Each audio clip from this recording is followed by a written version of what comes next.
Imagine you're on a ship in the middle of the ocean when disaster strikes. The engine has failed, water is flooding the hull, and you're taking on more with every passing minute. You grab the radio, press the transmit button, and you need to communicate one thing as clearly and urgently as possible. You are in life-threatening danger and you need help immediately. What do you say?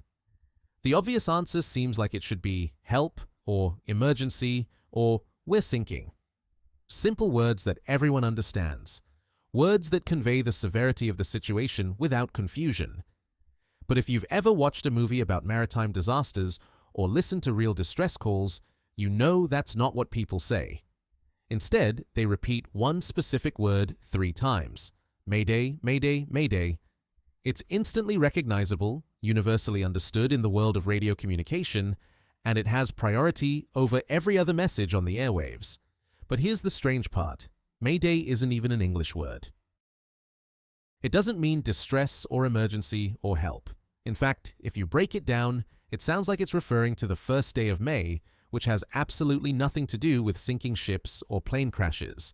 So why do we use this bizarre, seemingly random word for the most critical communications in transportation history? And why don't we just say help? The answer takes us back to the early days of radio communication, to a specific problem that needed solving, and to one man's clever solution that turned a French phrase into a global standard.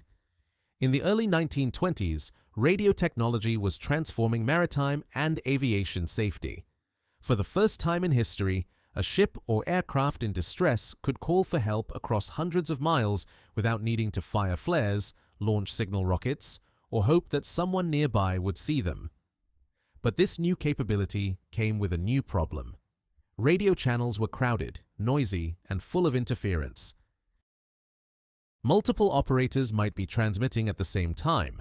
Static, atmospheric conditions, and weak signals could garble messages. And in an emergency, when every second counts, there was no universally recognized way to indicate that a transmission was a matter of life and death. You couldn't just say help because that word could be misheard, misunderstood, or lost in the noise. Help sounds like a lot of other words. It's short, it blends into background chatter, and in a crisis, with adrenaline pumping and panic setting in, it might not even register as urgent to someone monitoring the radio. What was needed was a word that was distinct, easy to recognize even through static or poor audio quality, and impossible to confuse with routine radio traffic. It needed to be something that would immediately grab the attention of any radio operator, no matter what language they spoke or what they were doing at the time. This is where Frederick Stanley Mockford enters the story. Mockford was a senior radio officer at Croydon Airport in London, one of the busiest airports in Europe during the 1920s. Much of the air traffic at Croydon involved flights between England and France, which meant radio operators needed to communicate across language barriers regularly. In 1923, Mockford was asked to come up with a distress signal that could be easily understood by pilots and ground staff on both sides of the English Channel. He needed something that French and English speakers would both recognize instantly, something phonetically distinct, and something that wouldn't be mistaken for normal conversation. Mockford's solution was brilliant in its simplicity. He took the French phrase "Venez m'aider," which means "come help me," and shortened it to "Maydays," which means "help me." Then he anglicized the pronunciation into something that English speakers could say and recognize easily. Maydays became Mayday. It sounded nothing like any common English word. It had a clear, sharp sound that cut through radio static. And because it was based on a French distress call, French-speaking operators would understand the urgency even if they didn't recognize it as their own language. The word was adopted quickly for aviation emergencies and within a few years extended to maritime use as well. By the 1930s, Mayday had become the international standard for voice radio distress calls, and it's remained that way ever since. But the choice of Mayday wasn't just about linguistics, it was also about psychology and human factors in emergency communication. When someone is in a life-threatening situation, their ability to think clearly and communicate effectively is often compromised. Panic, fear, physical injury, and the chaos of the emergency itself can make it difficult to form coherent thoughts or choose the right words. This is why standardized emergency phrases are so important.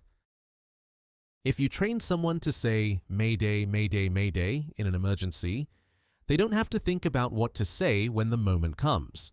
It's automatic. Muscle memory takes over. The phrase is preloaded and ready to go, even if their higher brain functions are being overwhelmed by stress. This is also why the word is repeated 3 times. Repetition ensures that even if part of the transmission is lost to static or interference, enough of the message gets through for someone to recognize it as a distress call. There's another layer to this that makes Mayday particularly effective. It's a word that exists only in the context of emergencies.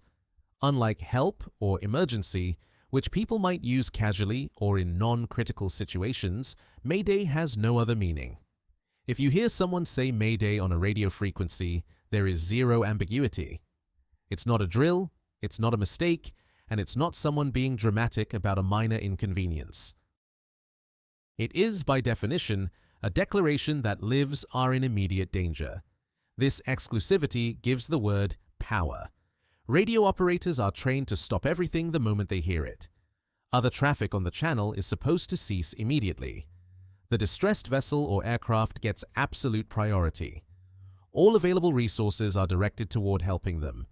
This wouldn't work nearly as well if the distress call was something ordinary like help, because people would have to spend precious seconds determining whether it's a real emergency or just someone using dramatic language. Mayday also exists as part of a broader system of standardized radio communication developed by the International Telecommunication Union and other regulatory bodies. There are actually 3 levels of urgency in maritime and aviation radio procedure. At the top is Mayday, used only when there is grave and imminent danger to life or vessel. The middle tier is pan-pan, repeated 3 times, which comes from the French word panne, meaning breakdown or failure. Pan-pan indicates an urgent situation that isn't immediately life-threatening, like a mechanical failure that requires assistance but isn't yet critical. The lowest tier is sécurité, repeated 3 times, from the French word for safety. Sécurité is used to transmit important safety information, like navigation warnings or weather alerts, that other vessels need to know about but that don't represent immediate danger. This 3-tier system lets radio operators instantly understand the severity of a situation just from the first word they hear. Before Mayday became standard, ships used a different distress signal, one that's even more famous: SOS. But here's something most people don't realize. SOS was never meant to be pronounced as letters. It's a Morse code signal: 3 short taps, 3 long taps, 3 short taps. That was chosen because it's distinctive and easy to recognize in Morse code. Contrary to popular belief, SOS doesn't stand for Save Our Ship or Save Our Souls. It doesn't stand for anything. It's just a pattern that's easy to transmit and hard to confuse with other signals.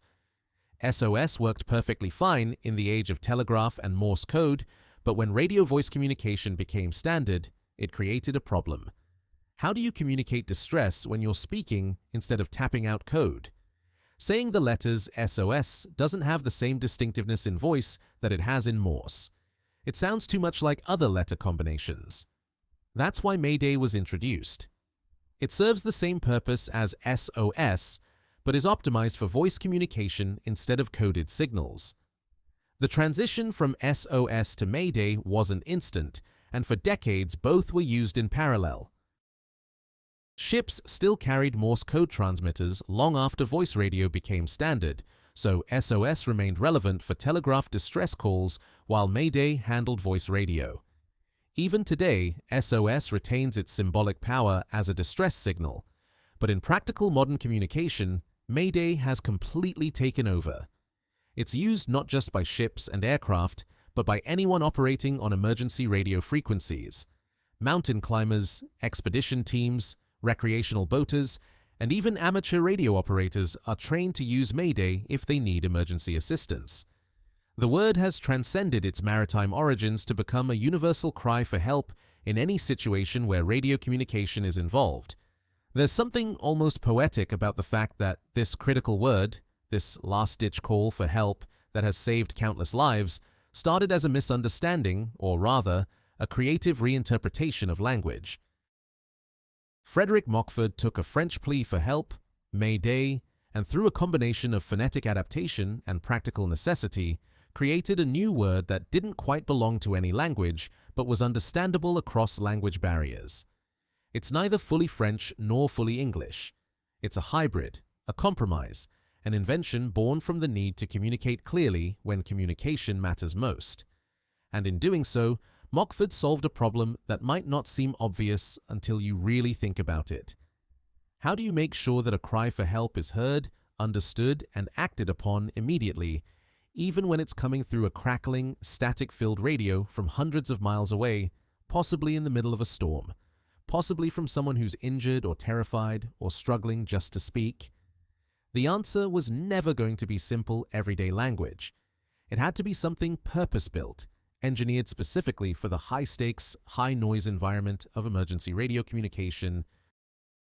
It had to be a word that commanded attention, that stopped conversations, that triggered trained responses in the people who heard it. Mayday does all of that, and it does it because it's strange, because it doesn't belong to everyday speech, because when you hear it, your brain immediately knows something is wrong. That strangeness, that artificiality, is precisely what makes it effective. It's a signal, not just a word, and that distinction matters when lives are on the line. So the next time you hear Mayday in a movie or read about it in a news report about a maritime rescue, remember that you're hearing the echo of a 1920s radio officer's clever solution to a language problem. A French phrase that became an English word that became an international standard. A simple idea that turned into a system that has saved thousands of lives over the past century. And remember that sometimes the best way to ask for help isn't to use the word help at all.